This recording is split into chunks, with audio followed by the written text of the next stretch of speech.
We've all heard of birds migrating south for the winter. Actually, my mother-in-law and father-in-law do the same. Like many people, they head for warmer climates, someplace where life is a bit easier during the long winter months. People pretty much do this for comfort. Animals like deer engage in this annual ritual for survival. Somewhere about mid-December, deer throughout the Upper Peninsula begin their annual migration, like people, to areas where life is a bit easier. These areas, known as deer wintering complexes or deer yards, feature special characteristics such as cedar, hemlock, and low snow conditions. Improper management of these vital wintering areas could have negative consequences affecting the overall deer herd. In an effort to ensure wildlife biologists and foresters have the best available information when making decisions about conservation and sustainable management of these areas, the Department of Natural Resources is currently in the process of updating their maps. I spent some time with DNR wildlife biologists Bob Depker and Steve Carson to find out what's involved. Deer, because they live in a very stressful environment in the winter, have evolved and adapted to their environment by seeking out conifer cover to use as shelter to moderate the impact of the winter. Because of the stressful environment, they have to adapt to winter conditions. So deer are great energy conservationists. They have evolved behavior and physiologically to endure winter when their foodstuffs are reduced from spring, summer, and fall. They're eating poor quality food. Metabolically, deer gear down, so they don't require as much food. Behaviorally, they seek out these deer wintering complexes where they can minimize heat loss and thus conserve energy. And in fact, deer learn the wintering location from their mother. It's a learned behavior, so fawns learn these locations of where to move in late fall or early winter to spend the winter. They also walk in single file to conserve energy. Rather than randomly dispersed across the landscape, they actually follow single file, so it costs deer less to travel from shelter to feeding areas.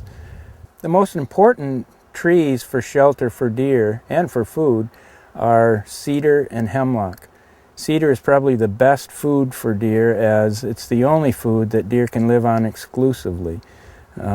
Any other species, it's a mix, but cedar provides everything that they need. And hemlock, though it isn't a preferred food, it is eaten by deer, but it has superb shelter quality compared to any other conifer species, including cedar. These wintering areas are much more important the further north you go in the peninsula. So the areas up in the Lake Superior watershed are very precise in the shelter requirements and food that deer require, because it's a much more stressful environment than the more southern latitudes, say in Menominee County.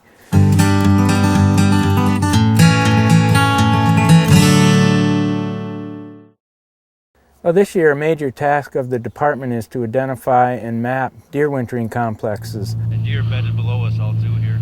And it's not a new process. We've actually located information going back to the mid-1920s on department personnel actually mapping deer wintering areas in the Upper Peninsula. The department's been mapping these complexes since the 1920s. So our approach was to go back and accumulate as much of that historic mapping information that we could get to use that as a basis moving forward. The oldest we have that we're able to get on a map, they've mapped them previous, but the oldest we could get back is 51 here. You'll see when we toggle from the 51 map through to the 2000s, you'll notice the polygons in the northern part of the peninsula, they get thinner, and the polygons in the south end get thicker. What was happening is the deer were progressively over the decades moving from north to south as a lot of the shelter in those complexes was disappearing. So there was just a gradual shift. So we took two approaches there with that data. One, we took that data and mapped it out and took that information into the field to the foresters and the biologists to actually have them draw on top of those maps to indicate where the deer are wintering today, using the old data as a reference. The second approach we took was we actually modeled the landscape in the UP to try to predict where, based on where we know deer are at in winter, model the surface and try to predict where we may have missed. So basically, where do we think deer are wintering, and compare that to where the biologists and foresters said there were deer wintering. And then that's part of that verification process this winter, is we're not only going to look at where we drew polygons where we think they are, but we're going to go back to where we modeled and said, well, they also might be located here. Did we miss some spots? So the part of that verification is both of those approaches. We have a couple different ways that we can use to verify if deer are using an area, but we can check them on the ground and actually observe the deer or look for signs like browsing or tracks or trails. Also, an aerial survey can be used where we can actually look for tracks on the ground. We're flying low enough that we can actually observe the deer or sign of deer in these areas that we're flying over. So our efforts today, like flying, would help us verify the use of these areas by deer. Look at this complex here.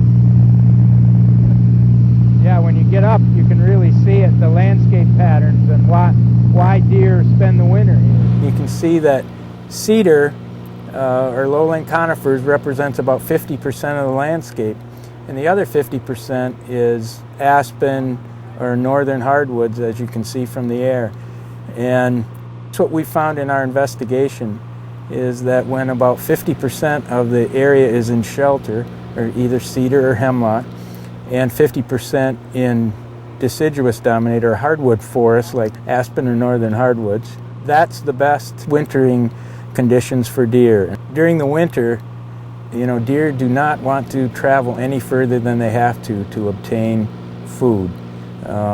Deer can lose up to 25 to 30% of their body fat before they succumb to winter conditions. But if we can reduce the amount of travel that they have to do through deep snow, they can conserve energy. So we try to set up sails immediately adjacent to the edge of the shelter, so deer don't have to expend as much energy to travel between where they obtain food and where they have shelter. Other things that we try to do is there's a lot of whole tree harvesting now, which doesn't leave tops on the site for deer. So within deer wintering complexes, we can write into timber sales to leave the tops on the ground and available for deer during the winter. Well, back in the mid-'80s through about 2007, we tagged over 2,600 deer, that meaning that we captured them in the winter and marked them with ear tags. And much of this work was done by volunteers, primarily UP whitetails, and they just did a tremendous job of keeping interest over a 20-year period.